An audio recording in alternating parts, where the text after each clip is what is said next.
पर भारतीय मुसलमानों को कटघरे में खड़े करने की कोशिश की जा रही है कि हम भारतीय मुसलमान जिन्ना के आह्वान को ठुकराकर अपने इस प्यारे वतन की मिट्टी के साथ मजबूती से जुड़े रहे। हम भारतीय मुसलमान इंडियंस बाय चॉइस हैं, बाय चांस नहीं।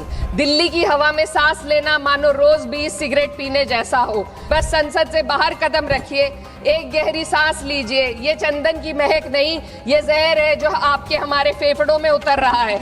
आज हमारे राष्ट्रगीत के 150 वर्ष पूरे होने पर हो रही महत्वपूर्ण चर्चा में गर्व के साथ एक भारतीय होने के नाते मैं अपने विचार रखना चाहती हूँ। सदन में इतिहास को तोड़ मरोड़ कर पेश करके फिर से मुस्लिम तुष्टीकरण के नाम पर भारतीय मुसलमानों को कटघरे में खड़े करने की कोशिश की जा रही है।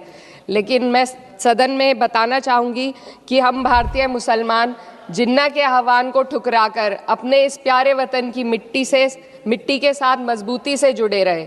हमने महात्मा गांधी, बाबा साहब डॉक्टर भीमराव अंबेडकर, रविंद्रनाथ टैगोर जी, सुभाष चंद्र बोस जी, मौलाना अबुल कलाम आज़ाद, अशफाक उल्लाह खां साहब के विचारों को अपनाया। हम भारतीय मुसलमान इंडियंस बाय चॉइस हैं, बाय चांस नहीं। वंदे मातरम के किन छंदों को राष्ट्रगीत के तौर पर अपनाया जाए, यह फैसला सर रविंद्रनाथ टैगोर और सुभाष चंद्र बोस जी जैसे नेताओं के परामर्श के बाद हुआ। क्या अब हम उन महान नायकों की समझ पर प्रश्न चिन्ह उठाएंगे? उन्हें देश को बांटने वाला और तुष्टीकरण करने वाला कहने का पाप करेंगे? उन महान हस्तियों ने वंदे मातरम के उन छंदों को अपनाया जिन्होंने देश के हर वर्ग, हर धर्म के मानने वालों को एक सूत्र में पिरोने का काम किया। और मैं एक घटना आप लोगों के सामने रखना चाहती हूँ। वर्ष 1998 में उत्तर प्रदेश सरकार के मंत्री रविंदर शुक्ला जी ने स्कूलों में राष्ट्रगीत को गाना अनिवार्य कर दिया था।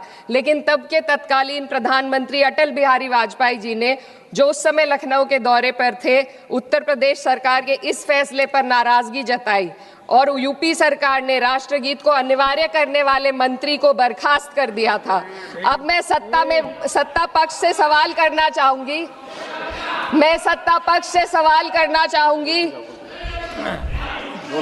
बोलने दीजिए। मैं सत्ता पक्ष से सवाल करना चाहूंगी कि जो विजन आजादी के समय के लोगों का था, राष्ट्रगीत को स्वेच्छा पर छोड़ने का, उसी का अनुसरण माननीय अटल बिहारी वाजपेयी जी ने किया, तो क्या वह भी मुस्लिम तुष्टीकरण कर रहे थे? जी नहीं, अटल बिहारी वाजपेयी जी राजधर्म निभा रहे थे।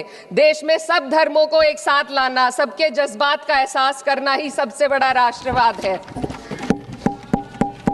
माननीय अध्यक्ष महोदय, आज हमें वंदे मातरम के असली भाव को समझना जरूरी है।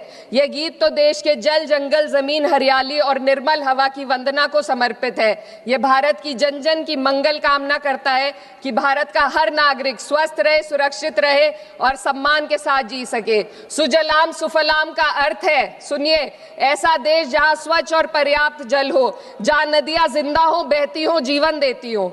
अध्यक्ष महोदय, लेकिन अब जरा यमुना का हाल देखिए। दिल्ली प्रदूषण नियंत्रण समिति की 2025 की रिपोर्ट बताती है कि यमुना के कई हिस्सों में बीओडी स्तर 127 mg पर लीटर है तक पहुंच चुका है, जबकि किसी जीवित नदी के लिए ये 3 mg पर लीटर से कम होना चाहिए। ये सिर्फ नदी का संकट नहीं है, ये किसान का संकट है। नमामि गंगे के नाम पर हजारों करोड़ रुपए खर्च हो गए, लेकिन सच्चाई ये है कि आज भी गंगा और यमुना के किनारे किसान मजबूरी में उसी जहरीली पानी से खेती कर रहा है। वही जहर अनाज में उतरता है और वही जहर किसान की जिंदगी को धीरे धीरे खत्म कर देता है।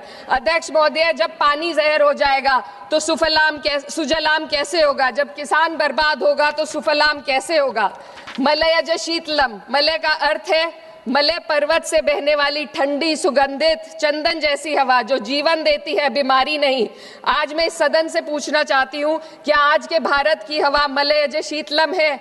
नहीं अध्यक्ष जी, बस संसद से बाहर कदम रखिए, एक गहरी सांस लीजिए। ये चंदन की महक नहीं, ये जहर है जो आपके हमारे फेफड़ों में उतर रहा है। दुनिया के 20 सबसे प्रदूषित शहरों में से 13 भारत में है। दिल्ली की हवा में सांस लेना मानो रोज 20 सिगरेट पीने जैसा।